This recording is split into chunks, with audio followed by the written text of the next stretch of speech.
Our guest is Benjamin White, a talented content creator specializing in outdoor equipment. With a background as a professional photographer, videographer, and animator, Ben brings his creative expertise to capture the beauty of the great outdoors. Having studied digital media at CQU Bundaberg, Ben is an accomplished alumnus of the program. Join us as we dive into his journey, exploring his passion for outdoor adventure and the art of visual storytelling. Get ready for an episode filled with stunning imagery, inspiration, and the world of outdoor equipment through Benjamin White's lens.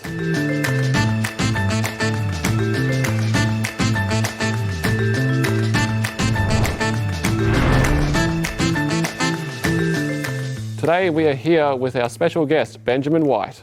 Welcome to the show, Ben. Hello, thanks for having me on. So, could you tell me today, please, what sparked your inspiration to get into filmmaking and videography? So, I would say that my spark was actually, funnily enough, originally playing around with my iPod Touch back in the day, ages and ages ago. I opened up the camera on there and I just started making films and taking photos, and I'm like, yeah, this I can do. This I could definitely do. That would have been an interesting process to definitely develop and learn your craft as you went along. What was your first video project that you got to work on a commercial level? So my first video project that I got to work on for a commercial level, I do believe it was a project back in Bundaberg with a farm called SSS Strawberries. We developed an internal video for them. It was me and then a couple of other uni students. We developed an internal video for their Christmas party, actually, and it was being played to a big audience, just something they wanted to do to sort of raise company morale and just sort of, give a nice end cap of the year. And yeah, that was about my first commercial sort of one. That would have been a really encouraging way to give them a promotion and really grow their sort of business at the same time. When developing content, what has been the favorite part of the filmmaking process for you personally? So 100% my favorite part is definitely being out in the field and getting videos and capturing any photos that are needed. That is like 100% my favorite process. I shouldn't say I don't like editing, but it definitely is like my least favorite part. Just there's something about being out like in the field, getting video or whatever you need. It's just a spark that I love it. What has been the biggest challenge for you to overcome or adapt to when developing video content? So for me, definitely adapting video content has definitely been trying to figure out the best way to bring the client or the director's vision to life, as well as adding in my sort of own artistic flair. It's definitely been a bit of a challenge to have to like step back and consider like what is best for me, but is also best for like the client or the director or something like that.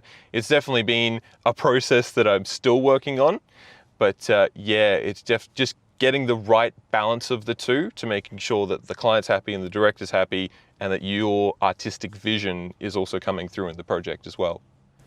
Yeah, there must be some difficulty sometimes getting that balance between being creative and adhering to guidelines at the same time. How do you approach when you work with new or returning clients when you're creating this video content? So how I usually work, I always like to talk to them before we do it. I feel like that's usually the best way to do it, is just to sort of get like sort of a human connection between them and just sort of understand it from their perspective. That way when you're going into it, you not only understand it better, but you also feel like you're just working better with them, and I guess that they feel like they're happier working with you as well. Make sure you humanize and sort of ensure that you're making sure you're meeting their needs. What is your regular process for the creation of storyboards during video project creation? And do you develop storyboards to help you along the way? So my development, this is a tricky one. So I actually don't do a lot of storyboarding. The projects that I sort of deal with are very almost sort of like documentary based. sort of one, or where I'm currently working, we have scripts developed by our wonderful script writing team, and we get them, and we take, I guess, the storyboards needed from them, and sort of what they've developed, which, like I said, means that I don't have to do a lot of it, and it's easy to sort of understand and work on the video. So you'd say a lot of your work is more focused in the production side as opposed to the pre-production of the documents?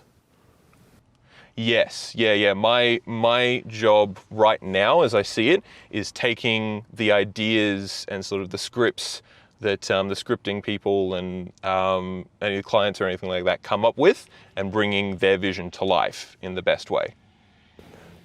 Thank you for that. How do you stay organized during a project itself?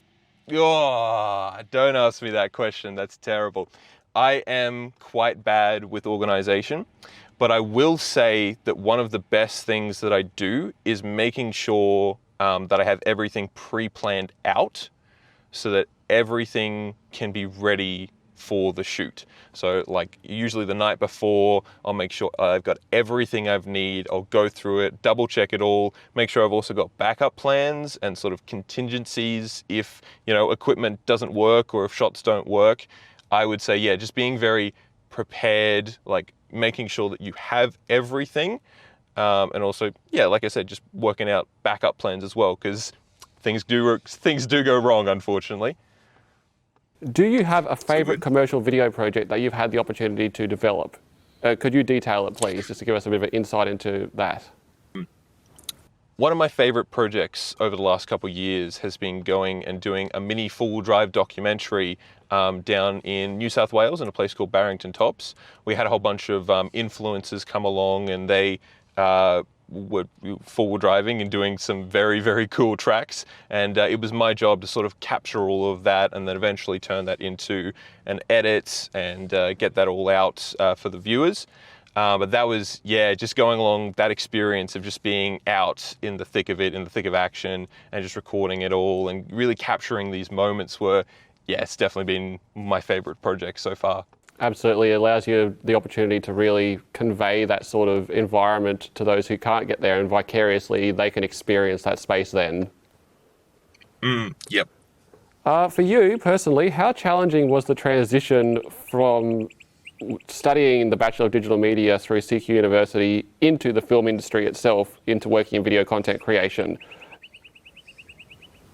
So for me, the transition was pretty simple, because especially towards the end of my degree, I was definitely specializing in a lot of like film studies, and I did a wonderful unit with Jan, who got me like ready to looking through scripts and like learning how to take that information and put it into, or make a video about it, I should say.